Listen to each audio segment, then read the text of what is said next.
Hello, everyone. Welcome to the Veterinary Business Podcast, your ultimate resource for developing a successful vet practice and career. I am Naren Arulraja, the founder of Veterinary Business Podcast and one of the co-hosts. On this podcast, we bring you insights and expertise from industry-leading doctors, experts, and thought leaders. We cover a wide range of topics, including practice management, marketing strategies, leadership development, HR best practices, and much more. Whether you are a practicing vet practice owner, a veterinarian, a practice owner, practice manager, or a student studying to be a veterinarian, this podcast is tailored to help you navigate the unique challenges and opportunities in the business of veterinary medicine. Every listener of this podcast is welcome to visit veterinarybusinessinstitute.com for additional resources and tools to support your growth. And remember, you can subscribe to our podcast on iTunes, Google Play, Spotify, and other popular podcast platforms.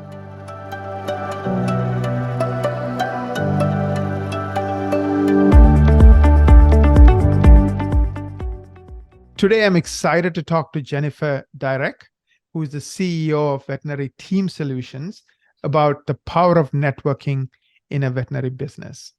Let's jump in. Before we get started, Jennifer, why don't you take a minute to tell us a little bit about yourself? Hi, everyone.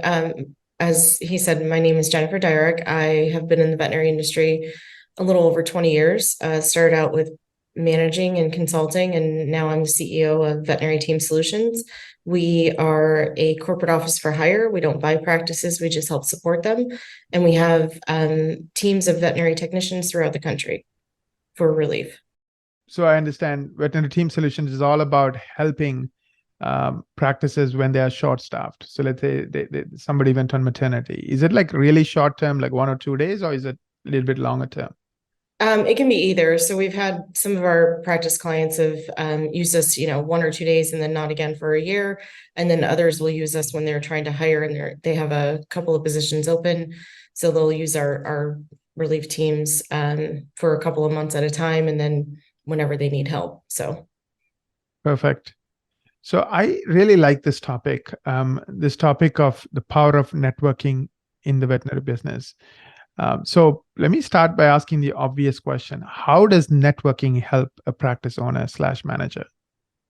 Well, I've found over the years that it helps with, hiring, number one, getting recommendations from candidates and to candidates. So, for example, if you have a large network, people might recommend that their friend go work for you, or inquire about the job that you have, because people, they ask their friends. It can also help with, valuable industry information, things that are up and coming, changes happening, that sort of thing. Community networking, so like, your community, your client bond. So there's all sorts of kinds of networking you can do, but it really just overall kind of helps strengthen your business and your career. Absolutely. Let's talk about the network itself. Who should you try to include? Let's say we are advising a veterinary practice owner and you're having this conversation, and the first question they ask is, who should I include in my network? Pretty much everyone. Everyone holds some sort of value, and you can help each other. They can help you throughout your career and your business. So I would say, you go to any sort of event, try to meet as many people as you can. Because almost everyone has some sort of valuable piece of information that you could potentially use or you could help them with. Right. So I'm going to kind of ask you some follow-up questions on that. So let's say there are different types of, so you said one of the benefits could be hiring, right? Mm-hmm. I bet the second benefit could be getting new clients, right? Absolutely. Yeah. And what are the other reasons why somebody may want to, network? Well, valuable information in the industry, right? So networking has brought on all sorts of connections, partnerships, that sort of thing, as well as getting information like this interview, for example. Right. We started connecting through networking on LinkedIn. So otherwise that opportunity might not have come around. 100%. So like, for example, let's say there's somebody in the network who works for a radio station. I'm making this up. Or who is, who is the head of, apartment complex where there are tons of people with pet owners, So you never know who you're going to run into. So what you're saying is, when you talk to someone, you might see an angle or a way where you can help them and they can help you. And Absolutely. right. So the question, who should we aim in our network? I love your answer, which is like everybody. So do you kind of, if you are doing it and you are proactively thinking about your network, let's say there is 100 people in network, do you kind of come up with what can this person do for me and what can I do for them? Is that like, how do you go about, like making them, because it's one thing to say, oh, I have a large network, but another thing to really, leverage and work with the network. Well, it comes down to getting to know people a little bit. So when you go to an event, you don't just ask about their industry, right? Their business, what do they do? What is their title? Ask a little bit about them as well. Because you might have, for example, you might have someone who is working at an animal hospital that's going to start a podcast, right? And at some point, maybe a year down the line, 2 years down the line, they're going to be like, oh, I remember meeting Jennifer at this conference. Maybe I'll call her and see if she wants to be on my podcast to kind of get it going, right? Or maybe she can tell people about it. So maybe she'll share it on a social media platform when she sees it, if it's a topic that interests her, that sort of thing. So when I say everyone, I mean literally everyone. If you're talking to a vendor or even just another, like say you're a technician, you talk to a technician. You never know where the connections are going to line up. And when it comes down to, do I actively go, okay, well, this person can help me with that? Not necessarily. I go in and just try to get to know people as people. And then usually those opportunities kind of present themselves, or if something comes up, I might remember a detail about my meeting with you and reach out to you to see if you're willing to either tell me about your experience a little more in detail about that thing we talked about, or give me a recommendation on someone who could maybe help me. So. Right. This is a challenge that I have, and I have to be honest, I'm not good at networking, or at least I think there are people who are better than me at networking. How do you keep relationships warm? So let's say you run into somebody at a conference, but that now is 7 months ago. So how do you stay in touch with them? How do you make them want to help you? I think you do pick up the phone and call, like they should be excited to get your call, right? As opposed to, I don't even know this person. Yeah. Well, for me, I'll on occasion just go through like a list of, let's say on LinkedIn, for example, and just message people and just say, hey, came across your profile again today. Just wanted to say hey and see how your job has been going, your life's been going, whatever it was, right? Right. And just do that. Or sometimes I'll just text people. I'm kind of known for in my network for just texting random good morning texts, like have a great day. It just kind of keeps those, like, that thought in their mind of me, and vice versa, of a positive morning. Because sometimes you're having a rough morning and sending a bunch of good morning texts means you get a bunch of good morning texts back, right? And so it just sets your day up to be even better, right? So like a cloudy, like we're in Chicago area, right? So the last few days have been cloudy and rainy, and so doing that just kind of starts your morning off well. So don't do it before 7. Nobody wants that. Nobody wants your phone, their phone buzzing when they're like still in the bed. Yeah. Right. They're like still trying to get their coffee going. Yeah. Yeah. You're gonna be like, why is she texting me? Right. So yeah, things like that. Just reach out once in a while.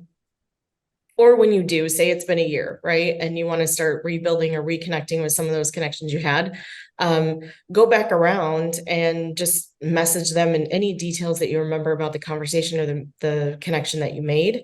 I've even gone so far as to, like, on LinkedIn, people I don't know, connecting with them and then messaging them and say, hey, I really like networking. Would you want to hop on a call real quick? And maybe make it kind of timely, right? Say like 15 minutes. I just want to get to know you. And I have not been turned down yet. So, wow, mhm. that's such a awesome tip. So you just say, hey, I really enjoy networking. Do you want to hop on a call for 15 minutes to get to know each other? Right. Yep. Yeah, makes sense. Like, do you have a frequency like where like I need to touch everybody in my network at least once every 3 months, 6 months, once a year? Or do you have like different categories of people? These are the people I'll touch every 3 months versus these ones, maybe once a year. No, I don't have like a set structure like that. I just do it every once in a while. Right. Whenever I have some spare time. So And that's usually. off You hours. allocate time for this? You find the time, like every week you will say, I'm going to give 1 hour for networking stuff, networking Probably event. about once a month, actually, just because my schedule is kind of packed. But yeah, Right. about once a month, even if it's just 5 minutes and you're just sending out like copy paste the same message, Message. to say, hey, do you want to touch base? I know we haven't met. Maybe they're in an entirely different country or state.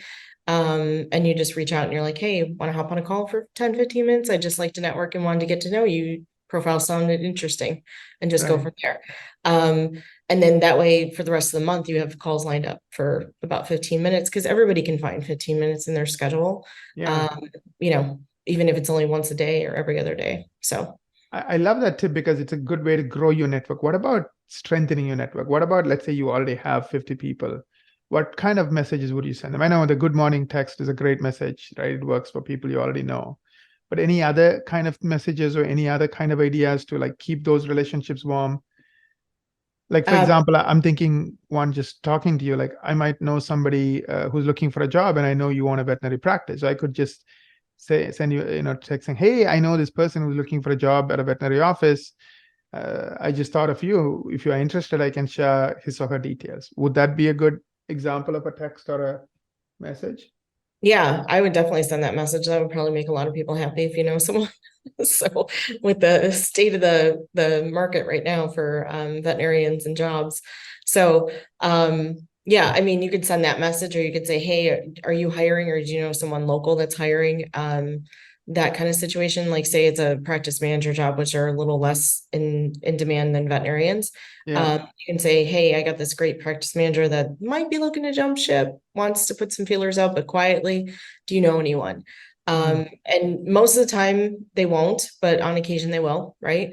right. And then you have a recommendation from a recommendation, and then you've also kind of built your network that way too, because through the sidelines, say you have, Dr. Sally, who you reached out to because you met at a conference and you wanted to pass along the information for the practice manager. Well, Dr. Sally now told you about Dr. Z, who has a practice that's, in the same local area, Oh, is looking for a manager, but now Dr. Z knows your name too, right? So mm, um, so that's kind of like a passive networking in a way. So your name gets out there without you even having to do much.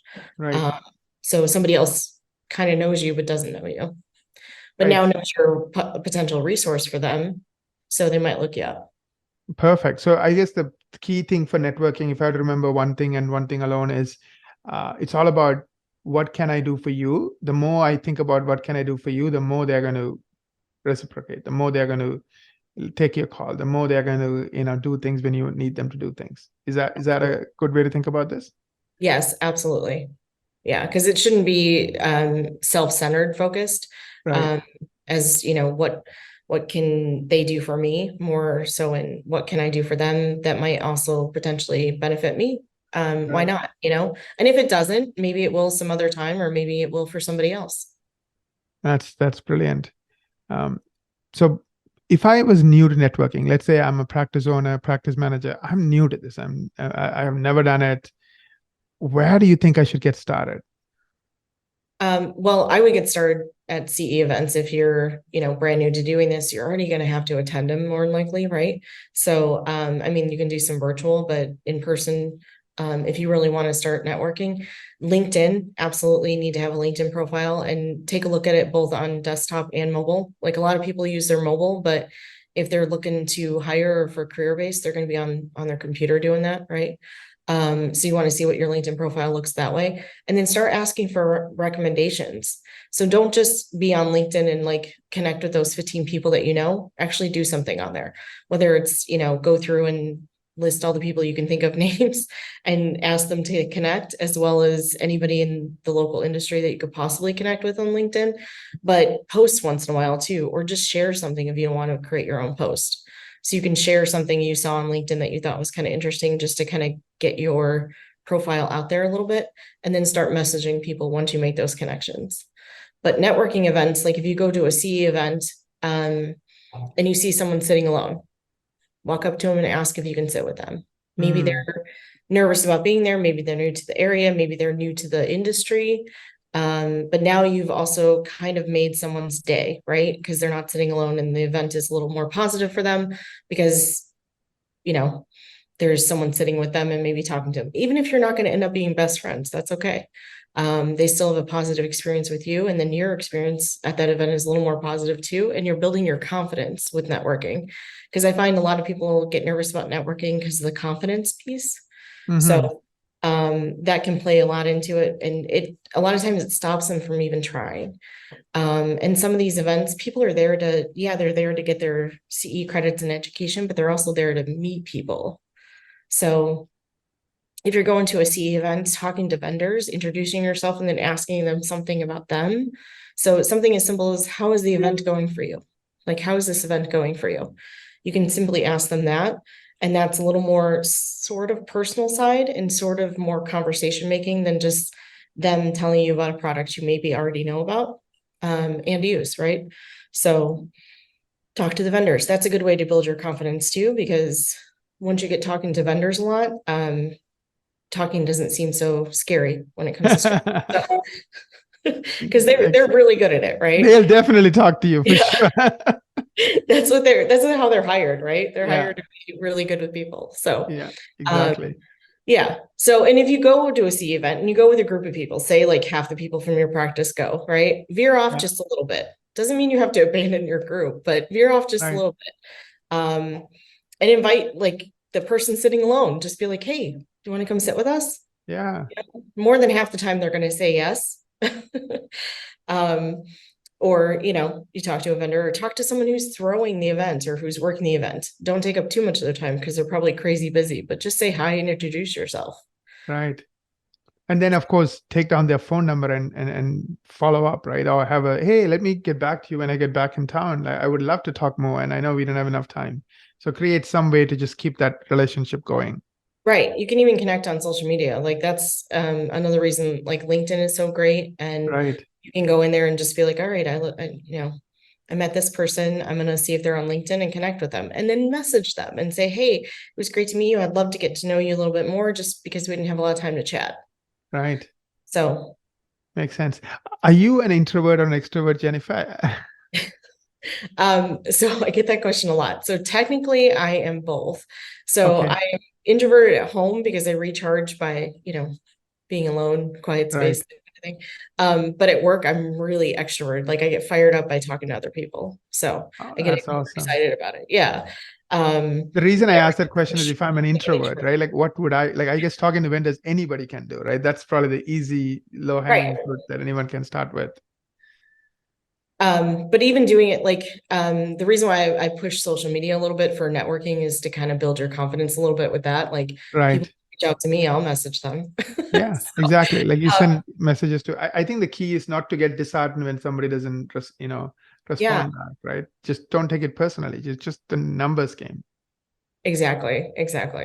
Yeah. So there's networking events. One good thing too, if your practice is a member of their like chamber of commerce in your area, those people, like when they have events, they're literally there just to network. So that's probably one of the easiest ways to go and do it, to get started and build your confidence in it, because everybody is there for the same purpose as you. And everybody has a similar like social hesitations, right? They walk in there literally just to meet people. So that's what they're there for. They want to meet you. Right. Yeah. So start easy, right? Easy is talking to salespeople, going to these networking events and or LinkedIn where, you can be doing it with a cup of wine if you have to. So you don't have to worry too much. Just have fun and just enjoy it. Right. Thank you so much, Jennifer. I learned a ton. I think we had a very lively conversation and I really appreciate you for your, real life tips, because it's not just you didn't read a book, you actually did it. I think that's 10 times more useful than, reading a book. So thank you so much for that. I learned a ton. If somebody wants to learn more about you, Jennifer, or just, even connect with you, how can they go about doing that? Well, I'm on LinkedIn, I'm on Alignable, and they can reach out, via email. Either way. I was going to ask you about Alignable. I've had a few people send me messages saying connect me on Alignable, and I kind of ignored it. Is it a good platform?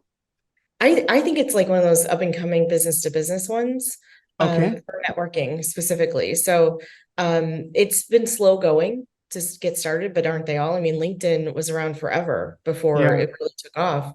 So it's more business to business, but yeah, I've gotten a few connections on there, client wise and otherwise too, just to network. So How it is an how is interesting it platform. how is it different from, let's say, LinkedIn? It's directly business to business and it's set up a little bit differently. So it almost requires you to connect and send a message at the same time. It makes you either pick one or write your own. So that Okay. one kind of like forces you to network, Uh-huh. kind of passively. And then it does have groups, so it's more like Facebook groups in that sense. Okay. So there's that. Again, it's a smaller platform just because it's still kind of in its infancy, because what is it, a year and a half, 2 years it's only been out, not too long. So yeah, it's a newer platform, but decently working for networking so far. Yeah. That's great. Thank you so much, Jennifer, for joining us today and talking to us about the power of networking in veterinary business. We appreciate it very much. I appreciate it very much.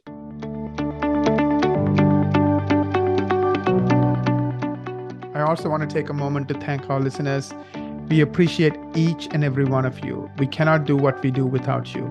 If you like our podcast, my conversation with Jennifer today, for example, please share it with your colleagues and friends on social media. Also, please don't forget to leave a review on your favorite podcast platform, maybe iTunes, maybe Google Play.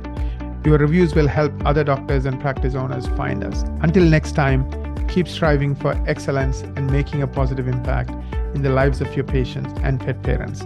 Wishing all of you an amazing week ahead.